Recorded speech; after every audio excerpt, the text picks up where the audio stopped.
Hi friends, ഞാനിന്ന് നിങ്ങളുമായിട്ട് share ചെയ്യാൻ പോകുന്നത് എല്ലാ വീട്ടമ്മമാർക്കും വളരെ യൂസ്ഫുള്ളായ നല്ല നല്ല ടിപ്സുകളുമായിട്ടാണ്. അപ്പോൾ വീഡിയോ സ്കിപ്പ് ചെയ്യാതെ കാണുക. മാത്രമല്ല എൻ്റെ ഈ ചാനൽ സബ്സ്ക്രൈബ് ചെയ്യാതെ കാണുന്ന കൂട്ടുകാരുണ്ടെങ്കിൽ പ്ലീസ് ഒന്ന് സബ്സ്ക്രൈബ് ചെയ്ത് സപ്പോർട്ട് ചെയ്യാനും കൂടി മറക്കരുത്. അപ്പോൾ നമുക്ക് ഫസ്റ്റ് ടിപ്പിലോട്ട് കിടക്കാം. അപ്പോൾ നമ്മുടെ സിങ്കൊക്കെ ബ്ലോക്ക് ആവുകയാണെങ്കിൽ നമുക്ക് ഇതേപോലെ ചെയ്താൽ മതി. അപ്പം കുറച്ച് ബേക്കിംഗ് പൗഡർ ഞാൻ ഇട്ട് കൊടുക്കുകയാണ്. അപ്പോൾ നമ്മൾ രാത്രി ഉറങ്ങുന്നതിന് തൊട്ട് മുമ്പായിട്ട് ഇങ്ങനെ ചെയ്യുകയാണെങ്കിൽ ബ്ലോക്കൊക്കെ മാറിക്കിട്ടും. രാവിലെ ആകുമ്പോഴത്തേന് വെള്ളമൊക്കെ പോകുന്നതിന് ഒരു ബുദ്ധിമുട്ടും കാണത്തില്ല. എന്നിട്ട് കുറച്ച് ചൂടുവെള്ളത്തിനകത്തോട്ട് കുറച്ച് വിനാഗിരി ഒഴിച്ചു കൊടുക്കുക. അപ്പോൾ നമുക്ക് ഒഴിച്ചു കൊടുക്കാം സിങ്കിനകത്തോട്ട്. അപ്പം അത് ബ്ലോക്കൊക്കെ അലിഞ്ഞു പോയിക്കോളും. അപ്പം ബേക്കിംഗ് പൗഡർ ഇട്ടതിന് ശേഷം വെള്ളത്തിനകത്ത് കുറച്ച് വിനാഗിരി ഒഴിച്ച് അതിനകത്ത് ഒഴിച്ചു കൊടുക്കുക. ചെറിയ ചൂടുവെള്ളത്തിനകത്തോട്ടാണ് ഒഴിച്ചു കൊടുക്കേണ്ടത്.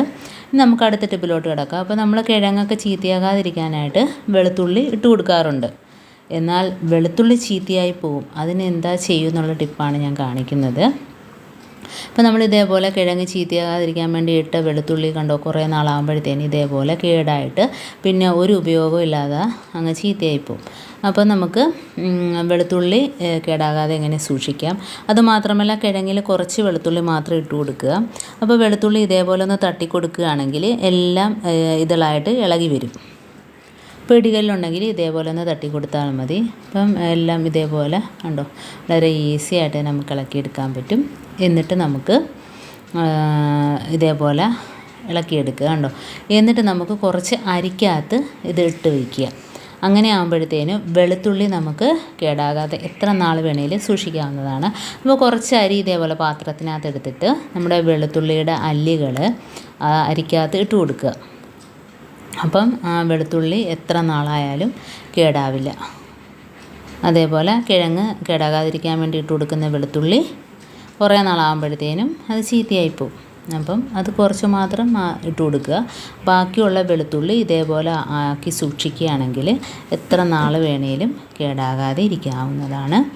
അതേപോലെ തന്നെ അടുത്ത ടിപ്പ്, നമ്മുടെ ദോശക്കല്ലൊക്കെ, നമ്മുടെ ഇരുമ്പിൻ്റെ ദോശക്കല്ലൊക്കെ ഇതേപോലെ ചീത്തയായി കിടക്കുകയാണെങ്കിൽ കുറച്ച് പരലുപ്പ് അതിനകത്ത് ഇട്ട് കൊടുക്കുക. നമ്മൾ കുറച്ച് മാത്രം മതി.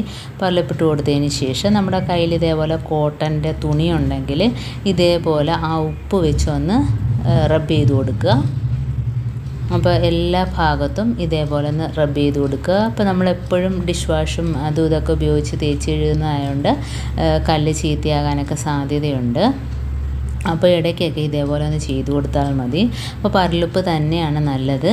അപ്പോൾ ഇതുപോലെ ഇട്ടിട്ട് കോട്ടൺ തുണി വെച്ചിട്ട് എല്ലാ ഭാഗത്തോട്ടും ഒന്ന് ഇതേപോലെ ഒന്ന് റബ്ബ് ചെയ്ത് കൊടുക്കുക. കാരണം അതിനകത്ത് വർഷങ്ങളായിട്ട് നമ്മൾ അതിൻ്റെ വേസ്റ്റൊക്കെ അതിനകത്ത് അടിഞ്ഞ് കറുത്ത് ഉണങ്ങിയിരിക്കാനൊക്കെ ചാൻസ് ഉണ്ട് ആ സൈഡിലൊക്കെ. അപ്പം അതൊക്കെ ഇതേപോലെ പരലുപ്പ് വെച്ചിട്ട് ഒന്ന് ഇതേപോലെ ഒന്ന് ചിരണ്ടി കൊടുത്താൽ ഇതെല്ലാം ഇളകിയിട്ട് നല്ല പോളിഷായിട്ടിരിക്കും കല്ല് കണ്ടോ. അപ്പം ഇരുമ്പിൻ്റെ ആ കഷ്ണങ്ങളെല്ലാം ഇളകി വരും. എന്നിട്ട് നമുക്ക് ആ ഉപ്പെടുത്ത് അങ്ങ് കളഞ്ഞിട്ട് കഴുകുമ്പോഴത്തേനും കണ്ടോ നല്ലൊരു ഗ്ലേസിങ്ങാണ്. ഇനി നമ്മൾ അത് ഒന്ന് തുണിയൊക്കെ വെച്ചൊന്ന് തുടച്ചതിന് ശേഷം നമുക്ക് എണ്ണ തടവി വയ്ക്കാം. അപ്പോൾ കണ്ടോ, ഇനിയിപ്പോൾ ദോശ എന്ത് ചുട്ടാലും നല്ല ഈസി ആയിട്ട് ഇളകി വരികയും ചെയ്യും ഇതിനകത്തുനിന്ന്. അപ്പോൾ എല്ലാവരുടെ കയ്യിലും ഇതേപോലെ ഇരുമ്പ് ദോശ തവയൊക്കെ ഉണ്ടെങ്കിൽ ഇതേപോലെ ഒന്ന് ചെയ്ത് കൊടുത്താൽ മതി. എന്നിട്ട് ഇതേപോലെ നല്ലോണം ഒന്ന് എണ്ണ തടവി വയ്ക്കുക. അപ്പോൾ നമുക്ക് കാണുമ്പോൾ തന്നെ അറിയാം നല്ല രീതിയിൽ ഇരുമ്പൊക്കെ പോയിട്ട് ഉണ്ടോ, തുരുമ്പിച്ച ഭാഗങ്ങളെല്ലാം നല്ല രീതിയിൽ അതിൻ്റെ കറയും അഴുക്കും എല്ലാം പോയി കിട്ടിയിട്ടുണ്ട്. നല്ല പോളിഷായിട്ട് തോന്നുന്നുണ്ട് കണ്ടോ. നമുക്ക് ദോശയൊക്കെ വളരെ ഈസി ആയിട്ട് നമുക്ക് ചുട്ടെടുക്കാൻ പറ്റും. ഇതേപോലെ തന്നെ നമ്മുടെ ഇരുമ്പ് ചട്ടി, നമ്മൾ എണ്ണയിൽ പൊരിച്ചു കോരുന്ന ഇരുമ്പ് ചട്ടി ഉണ്ടെങ്കിലും ഇതേപോലെ ചെയ്തെടുത്താൽ മതി. അപ്പം അതിനകത്തും കുറച്ച് എണ്ണ ഇതേപോലെ ഒഴിച്ചിട്ടേക്കണം, അല്ലെങ്കിൽ ചട്ടി തുരുമ്പിച്ച് പോകും കണ്ടോ. ഇപ്പം ഞാൻ പൊരിച്ചെടുത്തിട്ട് ബാക്കി എണ്ണ അതിനകത്ത് കുറച്ചിങ്ങനെ ഇട്ടേക്കും. അപ്പോൾ നമ്മൾ ഇനി അടുത്തത് പൊരിക്കാൻ നേരം എണ്ണ കളഞ്ഞിട്ട് നമുക്ക് കഴുകിയെടുത്താൽ മതി. അല്ലെങ്കിൽ ഇതേപോലെ എണ്ണമയം ഇല്ലെങ്കിൽ ഇരുമ്പ് ചട്ടിയൊക്കെ പെട്ടെന്ന് ചീത്തയായി പോകാനൊക്കെ ചാൻസ് ഉണ്ട്. അപ്പം ഇന്നത്തെ എൻ്റെ ഈ ടിപ്സ് നിങ്ങൾക്ക് യൂസ്ഫുള്ളായിട്ട് തോന്നിയിട്ടുണ്ടെങ്കിൽ ഒന്ന് ലൈക്ക് ചെയ്യാനും കമൻറ്റ് ചെയ്യാനും സബ്സ്ക്രൈബ് ചെയ്യാനും മറക്കരുത്. അതേപോലെ തന്നെ ബെല്ലൈക്കൻ എനേബിൾ ചെയ്യാനും മറക്കരുത്. എന്നാൽ മാത്രമേ ഞാനിടുന്ന ഓരോ വീഡിയോസും നിങ്ങളുടെ മുമ്പിൽ നോട്ടിഫിക്കേഷനായി എത്തുകയുള്ളൂ.